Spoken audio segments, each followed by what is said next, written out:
In 1984, Charlie Reese of the Orlando Sentinel wrote the following, still true today.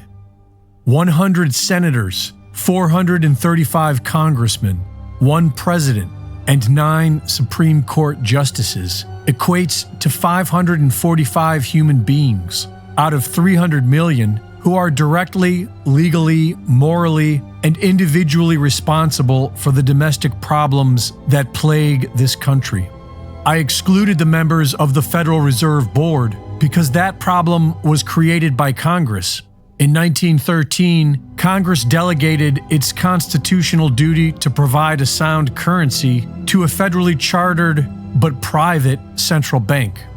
I excluded all the special interests and lobbyists for a sound reason. They have no legal authority. They have no ability to coerce a senator, a congressman, or a president to do one cotton-picking thing. I don't care if they offer a politician $1 million in cash. The politician has the power to accept or reject it. No matter what the lobbyist promises, it is the legislator's responsibility to determine how he votes.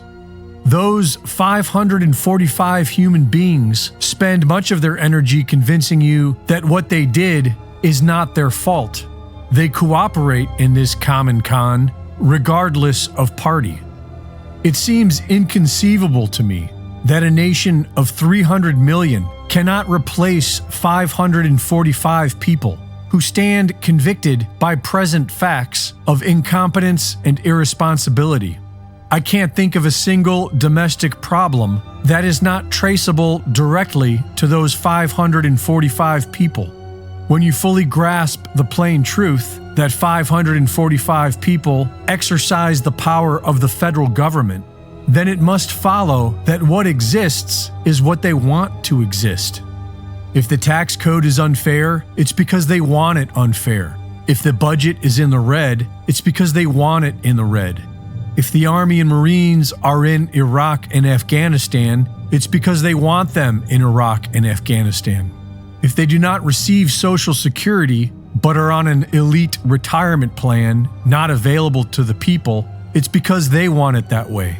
There are no insoluble government problems. Do not let these 545 people shift the blame to bureaucrats, whom they hire and whose jobs they can abolish, to lobbyists whose gifts and advice they can reject, to regulators to whom they give the power to regulate and from whom they can take this power. Above all, do not let them con you into the belief that there exists disembodied mystical forces like the economy, inflation, or politics that prevent them from doing what they take an oath to do. Those 545 people, and they alone, are responsible. They and they alone have the power. They and they alone should be held accountable by the people who are their bosses, provided the voters have the gumption to manage their employees.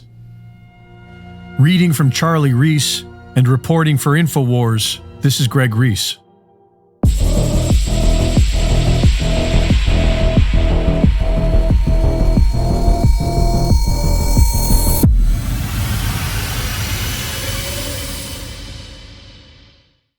Thank you for watching the latest Greg Reese Report. Be sure to go to reesereport.com to see my latest videos, sign up for my free newsletter, and subscribe for exclusive content. And be sure to support my sponsor at InfoWarsStore.com. Omega-3 fatty acids are needed for optimal strength, and they can only be obtained through diet. They can be found in grass-fed beef, which is why the ruling class is trying to ban it, and they can be found in fish, which are arguably the best source of omega-3s. But the problem today is finding fish without a high mercury content. Your best option is our Ultimate Fish Oil and Ultimate Krill Oil at InfoWarsStore.com. Omega-3 fatty acids are essential for both our neurological and cardiovascular systems, our brain and our heart. They improve mood, mental clarity, and immune function. Get your essential omega-3 fatty acids from the best sources available: Ultimate Fish Oil and Ultimate Krill Oil. Get some today at InfoWarsStore.com.